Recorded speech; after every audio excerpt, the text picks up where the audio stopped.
सोराब लाला ने मुझ पर भी शरबानो की गुमशुदगी का इल्ज़ाम लगाया, मगर मैंने इस इल्ज़ाम को अपनी ज़िंदगी पर कोई बोझ नहीं बनने दिया, क्योंकि मुझे मेरा सच पता है, जैसे मुझे आपका सच पता है। आपकी वजह से किसी को कोई नुकसान नहीं पहुंचा। मैंने तो सोराब लाला और सरबुलंद लाला को आपस में लड़ते हुए सुना था। उन लोगों को बानो बीबी का दुपट्टा और खून के निशान मिले हैं ना पहाड़ी के पास से। सोराब लाला कह रहे थे कि बानो बीबी को सरमाला का हवेली में रहना पसंद नहीं था। सोराब लाला का ये कहना है कि हमारी लड़ाई की वजह से उसने खुदकुशी कर ली। मैं बानो को जानता हूँ, हमारी लड़ाई तो दूर, दुनिया का कोई ऐसा बोझ नहीं है जो उसको इस इंतहा तक ले जाए। और तुम थी कहाँ कल से? तुम्हारा इस बात से क्या ताल्लुक है? अभी जाके बताऊं सोराब खान जी को? अच्छा बता दो। खुद को हवेली के मालिकों में से समझ रही हो? बड़े पर निकल आए हैं तुम्हारे। और आइंदा अगर मुझसे बदतमीजी से बात की तो सरबुलंद को बता दूंगी। सरबुलंद नजर नहीं आ रहा, किधर है? वो बीबी जान के पास होगा, उनकी हालत अच्छी नहीं है। शेर दिल का सदमा तो वो बर्दाश्त कर गई थी, लेकिन बानो का नहीं कर पा रही वो। अब इजाजत चाहेंगे बेटा।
तुम जो मेरी दुल्हन होगी तो आपने सुर्ख जोड़ा नहीं पहना होगा, फिर सफेद जोड़े पहनेंगी। सफेद जोड़े में? पता नहीं क्यों, बस मैं जब भी सोचता हूँ ना, आंखें बंद करता हूँ तो बस मुझे सफेद जोड़े में आप नजर आ रही हो।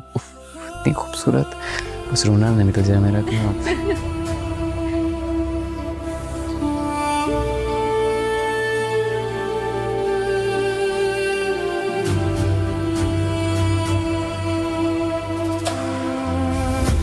तो मेरा बहुत ख्याल रखा है। आप तो मेरे मोहसिन हैं, मुझे आपसे कोई शिकायत नहीं है, लेकिन बस मैं वहां ज्यादा नहीं रह सकती थी। क्यों? बस मेरी हिम्मत जवाब दे गई थी।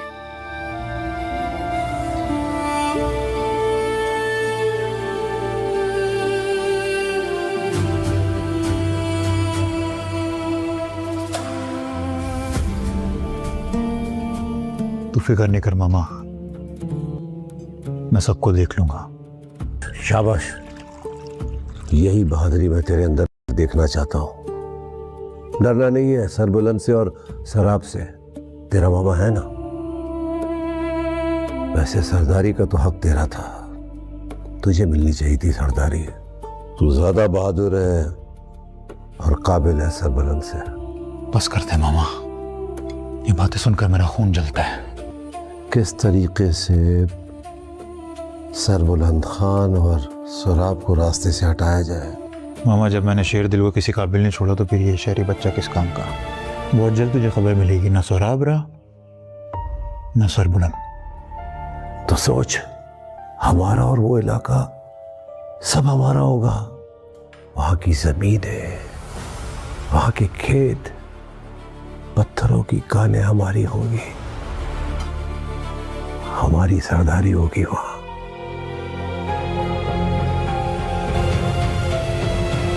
इतना महंगा तोहफा देने की क्या जरूरत थी? तोहफे की कीमत नहीं, देने वाले की मोहब्बत देखी। हाँ, हाँ। दर्द है ये कैसा पूछो ना। यही तकरीब है। हैप्पी बर्थडे रब्बे। इस लड़की को चाहा, उसका साथ पाने।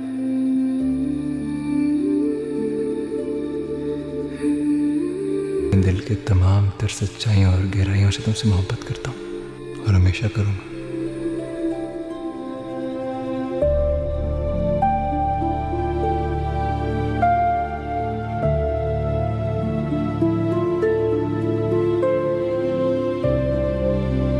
पिछले एपिसोड के आखिर में जी सरबुरा ने मुझ पर भी शरबानों की गुमशुदगी का इल्जाम लगाया है, मगर मैंने इस इल्जाम को अपनी जिंदगी पर कोई बोझ नहीं बनने दिया, क्योंकि मुझे अपना सच मालूम है, जैसे मुझे आपका सच भी मालूम है। आपकी वजह से किसी को कोई नुकसान नहीं पहुंचा। मैंने तो सूराब लाला और सरबुलंद लाला को आपस में झगड़ते हुए सुना था। उन लोगों को बानो बीबी का दोपट्टा और खून के निशानात पहाड़ी के करीब से मिले हैं। सूराब लाला का कहना था कि बानो बीबी को सरमाला की हवेली में रहना पसंद नहीं था और हमारी लड़ाई की वजह से इसने खुदकुशी कर ली। लेकिन मैं बानो को जानता हूँ, हमारी लड़ाई तो दूर, दुनिया का कोई भी बोझ इसे इस हद तक नहीं ले जा सकता था। और तुम कहा थीं, कल से तुम्हारा इस मामले से क्या ताल्लुक है? अभी जाकर बताती हूँ सरबुरा खान जी को। बता दूँ, खुद को हवेली की मालकुनों में से समझने लगी हो। बीरिनल अंतमरारा। और आइंदा अगर मुझसे बदतमीजी से बात की तो सरबुलंद को सब कुछ बता दूंगी। सरबुलंद नजर नहीं आ रहा, कहाँ है? वो बीजान के पास होगा। उनकी हालत ठीक नहीं है। शेरदिल का सदमा तो वो बर्दाश्त कर रही थीं, मगर बानो का सदमा उनसे बर्दाश्त नहीं हो रहा। अब इजाजत चाहेंगे बेटा। इसी दौरान सरबुलंद मोहब्बत भरे अंदाज में कहता है, जब तुम मेरी दुल्हन बनोगी तो सुरा जोड़ा नहीं पहनोगी, बल्कि सफ़ेद जोड़ा पहनोगी। न जाने क्यों जब भी आंखें बंद करता हूँ तुम मुझे सफ़ेद लिबास में ही नजर आती हो। राबिया मुस्कुराते हुए जवाब देती है, आपने मेरा बहुत ख्याल रखा है, आप मेरे मोहसिन हैं, मुझे अब से कोई शिकायत नहीं, मगर मैं वहाँ ज्यादा नहीं रह सकती थी। वी बस मिरिमत जवाब देती फरनरू मैं सबको देख लूंगा। शबाश, यही बहादुरी मैं तुम्हारे अंदर देखना चाहता हूँ। सरबुलंद और सूराब से डरने की जरूरत नहीं, तुम्हारा मामा तुम्हारे मामा साथ मजीद कहता है, वैसे सरदारी का असल हक तुम्हारा था। तम सिरदारी मिलने, तुम सरबुलंद से ज्यादा बहादुर और काबिल हो। वो जवाब देता है, बस करे मामा, ऐसी बातें सुनकर मेरा खून खौल उठता है। मामा गुस्से से कहता है, अब वक्त आ गया है कि सरबुलंद खान और सूराब को रास्ते से हटा दिया जाए। वो मुस्करा कर जवाब देता है, मामा, जब मैंने शेरदिल को किसी काम का नहीं छोड़ा तो ये शहरी बुच्चा किस खेत की मोली है। बहुत जल्द तुम्हें खबर मिलेगी कि ना सूराब रहेगा और ना ही सरबुलंद। फिर सोचो, वो पूरा इलाका हमारा होगा, वहाँ की ज़मीनें, खेत, पत्थरों की कानें, सब कुछ हमारा होगा और सरदारी भी सिर्फ हमारी। दूसरी तरफ एक खूबसूरत मंजर में तोहफे का तबादला होता है। इतना महंगा तोहफा देने की क्या ज़रूरत थी? जवाब आता है, तोहफे की कीमत नहीं देखी जाती, देने वाले की मोहब्बत देखी जाती है। फिर मोहब्बत भरी आवाज़ गूंजती है, ये कैसा दर्द है। आज की तकरीब सिर्फ तुम्हारे लिए है, हैप्पी बर्थडे। इसके बाद वो अपने दिल की बात कहता है, जिस लड़की को मैंने दिल की गहराइयों और सच्चाइयों से चाहा है वो तुम हो। मैं तुमसे मोहब्बत करता हूँ और हमेशा करता रहूँगा। दूसरी जानिब गुज़श्ता किस्त के आखिर में हमने देखा था कि सरबुलंद जंगल में राबिया को ढूंढ निकालता है और इसे सख्ती से डांटता है कि वो हवेली छोड़कर अकेले क्यों चली गई। मगर इसी लम्हे अंधेरे में छुपा एक नामालूम शख्स दोनों पर नज़र रखे हुए होता है और सरबुलंद की जान लेने के इंतज़ार में होता है। अब किस्त 20 में ये राज खिलने वाला है कि आखिर वो कातिल कौन है और क्या सरबुलंद इस जानलेवा हमले से बच पाएगा। जंगल में अंधेरा मजीद गहरा हो चुका है। सरबुलंद राबिया का हाथ पकड़कर इसे वापस हवेली ले जाने की कोशिश करता है। अचानक झाड़ियों में हलचल होती है। सरबुलंद फौरन राबिया को अपने पीछे कर लेता है और सामने देखने लगता है। इसी लम्हे एक साया तेजी से हमला करता है। मगर आखिरी लम्हे में सरबुलंद का पुराना वफादार बीजान दरमियान में आ जाता है और खंजर का वार अपने ऊपर सह लेता है। बीजान जमीन पर गिर जाता है और इसके जिस्म से खून बहने लगता है, जबकि हमला आवर अंधेरे का फायदा उठाकर फरार हो जाता है। सरबुलंद किसी तरह बीजान को उठाकर हवेली पहुंचाता है, जहां फौरन हकीम को बुलाया जाता है। बीजान की हालत इंतहाई नाजुक होती है, लेकिन होश में आते ही वो सिर्फ इतना कह पाता है, मालिक, मैंने इस चेहरे को पहचान लिया था। ये कहते ही वो दोबारा बेहोश हो जाता है। पूरी हवेली में सन्नाटा छा जाता है। सरबुलंद को यकीन हो जाता है कि ये हमला तोरस्म ने करवाया है, क्योंकि वो पहले भी राबिया को हासिल करने के लिए हर हद पार कर चुका है। लेकिन किस्त 20 में एक बड़ा मोड़ सामने आ सकता है। मुमकिन है असल हमला आवर तोरस्म नहीं बल्कि सूराब लाला हो। इसकी वजह यह है कि शेरबानों की मौत के बाद सूराब हर वक्त इस खौफ में मुब्तला है कि कहीं सच सबके सामने ना आ जाए और सरबुलंद इसे कभी मुआफ ना करे।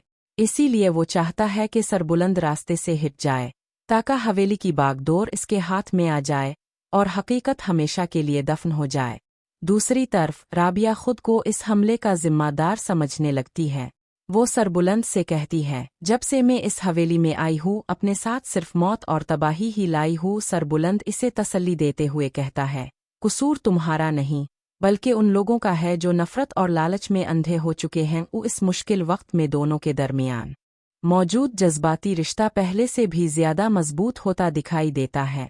शायद पहली बार सरबुलंद खिलकर ये एहसास करे कि राबिया की हिफाजत अब सिर्फ एक वदा नहीं बल्कि इसके दिल की ख्वाहिश बन चुकी है। दूसरी जानिब तोरस्म अपने अड्डे पर बैठा ये खबर सुनकर हैरान रह जाता है कि हवेली में किसी ने सरबुलंद पर हमला कर दिया। क्योंकि ये हमला इसने नहीं करवाया था, वो फौरन समझ जाता है कि हवेली के अंदर कोई और भी अपना खेल खेल रहा है। यही बात इसे सूराब लाला पर शक करने पर मजबूर कर देती है। मुमकिन है किस्त 20 के इख्तिताम पर तोरस्म खुद सूराब से इस मामले पर सवाल करे, जिसके बाद दोनों दुश्मन आमने सामने आ जाए। ये टकराव आइंदा कहानी का रुख मुकम्मल तौर पर बदल सकता है। इसी दौरान एक और अहम मोड़ आता है। बीजान की हालत में कुछ बेहतरी आती है और वो थोड़ी देर के लिए होश में आ जाता है। वो सरबुलंद को अकेले में बिलाकर सच बताने की कोशिश करता है, मगर ऐन इसी वक्त कमरे का दरवाजा खिलता है और सूराब अंदर दाखिल हो जाता है। सूराब को देखते ही बीजान खौफजदा हो जाता है और खामोशी इख्तियार कर लेता है। वो सिर्फ इतना कहता है, मालिक, मुझे थोड़ा आराम चाहिए। ये मंजर देखकर नाजरीन को साफ महसूस होने लगता है कि बीजान सूराब से डरता है और यही बात इस तरफ इशारा करती है कि असल मुजरिम शायद वही है। किस्त 20 के क्लाइमेक्स में एक और बड़ा मोड़ आ सकता है। राबिया के भाई तैयब और इसके चचा को खबर मिलती है कि सरबुलंद की हवेली पर हमला हुआ है, तो वो फौरन राबिया से मिलने के लिए हवेली रवाना हो जाते हैं। उनकी आमद से हवेली के अंदर एक नया तनाज़ो खड़ा हो जाता है, क्योंकि सरबुलंद की वालिदा ये हरगिज पसंद नहीं करती कि राबिया के खानदान वाले हवेली में कदम रखे। यूं एक नया खानदानी तसादुम शुरू होने का इम्कान पैदा हो जाता है, जो आने वाली एक साथ में मजीद शिद्दत इख्तियार कर सकता है। अब असल सवाल ये है, क्या असल हमला आवर वाकई सूराब लाला निकलेगा? आखिर तोरस्म एक बार फिर अपना पुराना खेल खेल रहा है? क्या बीजान हिम्मत करके सच सबके सामने ला पाएगा? ये राज हमेशा के लिए इसके साथ दफन हो जाएगा? और सबसे बढ़कर क्या सरबुलंद और राबिया का जज्बाती रिश्ता अब सबके सामने आ जाए? अपनी राय हमें कमेंट में जरूर बताएं कि आपके ख्याल में किस्त 20 में क्या होने वाला है।